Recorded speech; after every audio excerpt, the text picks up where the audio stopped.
ఓం గం గణాధిపతయే నమః. హాయ్ అండి, అందరికీ నమస్కారం. మనం ఈరోజు ఈ వీడియోలో దేవుని పటాలను మనము ఏ రోజున శుభ్రం చేసుకోవాలి, అమావాస్య రోజున దేవుని పటాలను శుభ్రం చేసుకోవచ్చా, విగ్రహాలు ఉంటే మనం దేనితో శుభ్రం చేసుకోవాలో ఇప్పుడు మనం ఈ వీడియోలో తెలుసుకుందాం. ఈ వీడియో కనుక మీకు నచ్చినట్లయితే లైక్ చేయండి, షేర్ చేయండి, సబ్స్క్రైబ్ చేసుకోండి. ఈ వీడియో లాస్ట్ వరకు స్కిప్ చేయకుండా చూడండి. Please subscribe me, support me, share me, like me. Thank you for watching. మనం నిత్యం ఇంట్లో దేవుణ్ణి పూజిస్తూ ఉంటాము. కష్టాలు, ఆర్థిక బాధలు, అనారోగ్యాలు దరిచేరకుండా ఉండాలని మనం దేవుణ్ణి పూజిస్తాము. అయితే చాలామందికి దేవుని పూజా గదిని ఎప్పుడు శుభ్రం చేయాలి, ఎలా శుభ్రం చేయాలో తెలియదు. పూజా గదిని శుభ్రం చేసే విధి విధానాలు తెలియక దేవుని ఆగ్రహానికి లోనై ఇబ్బందులకు గురవుతూ ఉంటారు. అసలు దేవుని గది ఏ వారం శుభ్రం చేయాలి, ఎలా శుభ్రం చేయాలి, ఎలాంటి పద్ధతులను పాటిస్తే దేవుడి అనుగ్రహము మన మీద ఉంటుంది అన్న విషయాలను మనం ఇప్పుడు తెలుసుకుందాము. హిందూ పురాణాల ప్రకారము శుభ్రంగా, చక్కగా, సానుకూలంగా ఉన్న ఇంటికి మాత్రమే దేవుడు వస్తాడు. కాబట్టి ఇంటిని ఎప్పటికప్పుడు శుభ్రం చేసుకుంటూ పూజా గదిని అలంకరించుకోవడం వల్ల భగవంతుడు మన ఇంటికి తప్పక వస్తాడు, మనల్ని తప్పక అనుగ్రహిస్తాడు. ఇంటిని శుభ్రం చేసుకోవడంలో భాగంగా పూజ గదిని కూడా శుభ్రపరచుకోవడము చాలా అవసరము. కాకపోతే కొన్ని జాగ్రత్తలు తీసుకుంటూ పూజా గదిని శుభ్రం చేసుకోవాలి. తెల్లవారితే చాలు చాలామంది భగవంతుడికి పూజలు చేస్తూ ఉంటారు. భగవంతుడికి భక్తి శ్రద్ధలతో, నియమనిష్టలతో పూజలు చేస్తూ ఉపవాసాలు ఉంటూ భగవంతుడి యొక్క అనుగ్రహము ఎప్పుడు కలుగుతుందా అని ఎదురు చూస్తూ ఉంటారు. అయితే భగవంతుని యొక్క అనుగ్రహం పొందాలి అంటే మనం చేసే పూజకు ఫలితం ఉండాలి. మనం చేసిన పూజకు ఫలితం దక్కాలంటే పూజా మందిరం అనేది శుభ్రంగా ఉండాలి. అయితే చాలామంది పూజా మందిరంలో అనవసరమైన వస్తువులను పెడుతూ ఉంటారు. అలా ఎప్పుడూ కూడా ఏ వస్తువులు పడితే ఆ వస్తువులు పూజా మందిరంలో పెట్టకూడదు. చాలామందికి పూజా మందిరాన్ని ఎన్ని రోజులకు ఒకసారి శుభ్రం చేసుకోవాలో కూడా అసలు తెలియదు. దాని గురించి ఇప్పుడు తెలుసుకుందాము. అలాగే పూజా మందిరాన్ని ఏ విధంగా శుభ్రం చేసుకోవాలి, దేవుడి విగ్రహాలను ఏ ఏ దిక్కుల్లో ఉంచాలో కూడా మనం ఇప్పుడు తెలుసుకుందాము. పురాణాల ప్రకారము ఏ పూజా మందిరం అయితే శుభ్రంగా ఉంటుందో ఆ ఇంటిలోకి దేవతలు వస్తారని చెప్పబడి ఉంది. పూజా గదిని శుభ్రం చేసేందుకు ఎప్పుడూ కూడా చీపుర్ని అసలు ఉపయోగించకూడదు. ఒక శుభ్రమైన వస్త్రమును తీసుకొని పూజా మందిరాన్ని శుభ్రం చేసుకోవాలి. పూజా మందిరములో భగవంతుడికి సమర్పించిన పూలను ఎక్కడ పడితే అక్కడ పడవేయకూడదు. వాటిని ఒక కవర్లో పెట్టి మీరు నదీ తీరానికి వెళ్ళినప్పుడు పారే నీళ్ళల్లో వాటిని వదిలివేయాలి. లేదా మీ దగ్గరలో ఉన్న కాలువలో కానీ చెరువులో కానీ పడవేయవచ్చు. అది కుదరని వారు ఏదైనా పచ్చని చెట్టు మీద పూజకు ఉపయోగించే పూలను చెట్టు మొదట్లో వేయాలి. మనం పూజకు ఉపయోగించిన పూలను ఎప్పుడూ కూడా తొక్కకూడదు. పూజా మందిరములో మనం దీపారాధన చేసినప్పుడు ఆ దీపారాధన యొక్క పొగతో పూజా మందిరములో నలుపు రంగులో ఏర్పడుతుంది. అలా నలుపు రంగులో ఏర్పడిన మసిని ముందుగా ఒక తడి వస్త్రం తీసుకొని శుభ్రంగా తుడవాలి.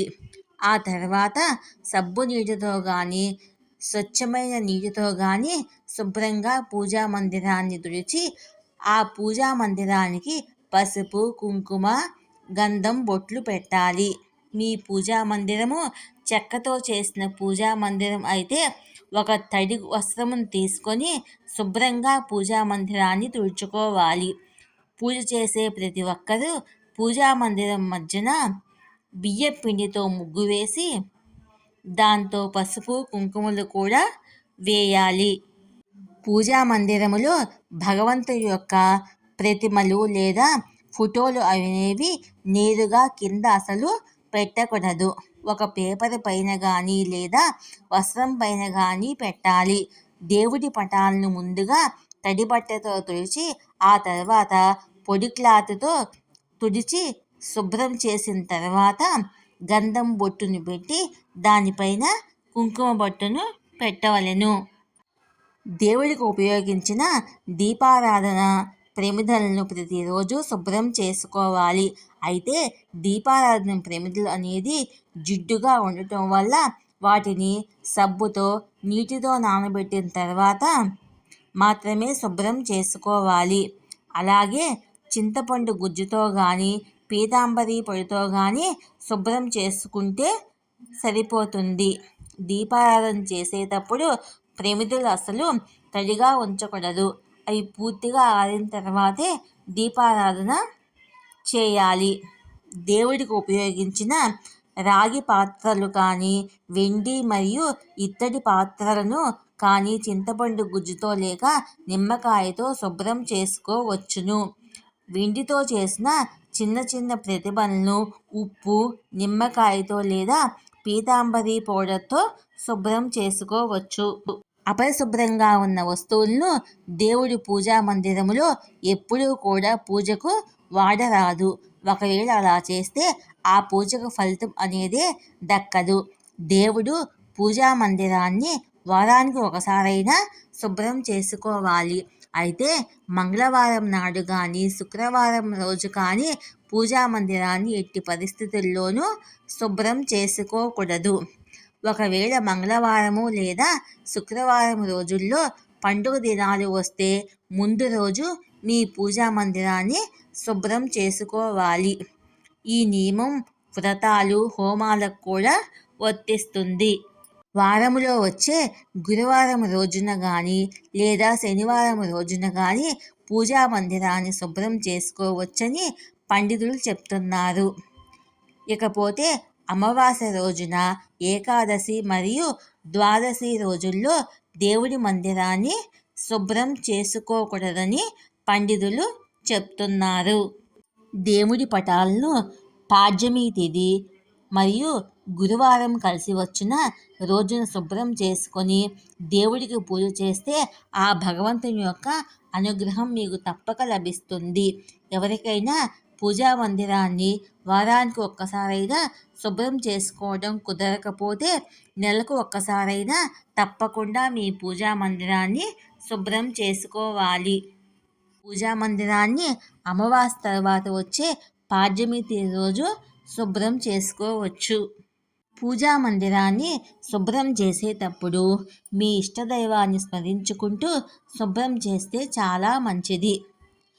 పూజా మందిరాన్ని శుభ్రం చేసేటప్పుడు విరిగిపోయిన దేవుని పటాలు కానీ చిరిగిపోయిన దేవుని పటాలు లేదా ప్రతిమలను పూజా మందిరంలో అసలు ఉంచకూడదు. ఇవి ప్రతికూల ఫలితాలను ఇస్తాయి. అలాగే పూజా మందిరంలో ఎక్కువ దేవుడి పటాలను ఉంచకూడదు. ఒక దేవుడికి సంబంధించిన ఒక ప్రతిమ పటము అనేది మాత్రమే ఉండాలి. మీ పూజా మందిరములో శివలింగం కనుక ఉంటే ప్రతినిత్యము శివునికి అభిషేకం అనేది చేయాలి. నీటితో అయినా సరే ప్రతిరోజు శివలింగానికి అభిషేకం చేయాలి. అలాగే శివలింగం పైన తప్పకుండా జాతర కూడా తప్పనిసరిగా ఉంచాలి. మీ పూజా మందిరములో ఉగ్రరూపంతో ఉన్న దేవుని పటాలను లేదా ప్రతిమలు అనేది పూజా మందిరంలో అసలు ఉంచకూడదు. వీటి ద్వారా నకారాత్మక శక్తులు అనేది మీ ఇంట్లోకి ప్రవేశిస్తాయి. ఉదాహరణకు దుర్గాదేవి, కాళికాదేవి, ఉగ్ర నరసింహస్వామి యొక్క ఫోటోలు పూజా మందిరంలో అస్సలు ఉండకూడదు. అలాగే నిల్చొని ఉన్న లక్ష్మీదేవి యొక్క ప్రతిమ కూడా లేదా పటము అనేది పూజా మందిరములో ఉంచకూడదు. నాట్యం చేసే గదిలో తప్ప నటరాజు స్వామి విగ్రహాన్ని పూజా మందిరములో అస్సలు పెట్టకూడదు. గోవు యొక్క ప్రతిమ అనేది పూజా మందిరములో పెట్టుకుంటే మీకు మంచి శుభ ఫలితాలు అనేవి కలుగుతాయి. పాలిచ్చే గోవు ప్రతిమను మరియు నమలీకరణము పూజ మందిరంలో పెట్టుకుంటే చాలా శుభప్రదము. లక్ష్మీదేవికి ఎదురుగా ఒక రాగి పాత్రలో వెండి లేదా వెండి పాత్రలో సముద్రపు గవ్వలు, పసుపు కొమ్ములు మరియు 11 రూపాయల కాయిన్స్ను వేసి పెడితే మీకు లక్ష్మీదేవి కటాక్షం అనేది కలుగుతుంది.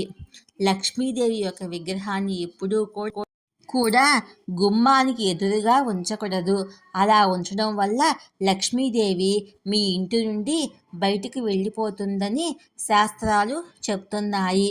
మీ ఇంటి లోపల గుమ్మానికి ఎదురుగా లాఫింగ్ బుద్ధాని పెట్టుకుంటే చాలా మంచిది. అలా ఉంచడం వల్ల మీ ఇంట్లో ఎప్పుడూ కూడా పాజిటివ్ ఎనర్జీ ఉంటుంది. పార్వతీ పరమేశ్వర్ల యొక్క ఫోటోను ఈశాన్య దిశలో ఉంచితే ఆ పరమేశ్వరుడి యొక్క అనుగ్రహం మీకు తప్పకుండా లభిస్తుంది. గణేశుడి యొక్క ప్రతిమను లేదా విగ్రహాన్ని ఉత్తర దిక్కులో ఉంచడం వల్ల చాలా మంచిది. అలాగే ఉత్తర దిక్కున కుబేరుని ఫోటోను ఉంచడం వల్ల లక్ష్మీదేవి యొక్క అనుగ్రహం కలిగి ఆర్థిక పరిస్థితి నుండి బయటపడతారు. పూజా మందిరంలో ఎప్పుడూ కూడా చిన్న చిన్న విగ్రహాల్లో లేదా చిన్న చిన్న పటాలను ఉంచుకోవడం చాలా ఉత్తమము. పెద్ద పెద్ద విగ్రహాలు లేక పెద్ద పెద్ద ఫోటోలను మీ పూజా మందిరంలో ఉంచితే ప్రతిరోజు మహా నైవేద్యాన్ని సమర్పించాలి.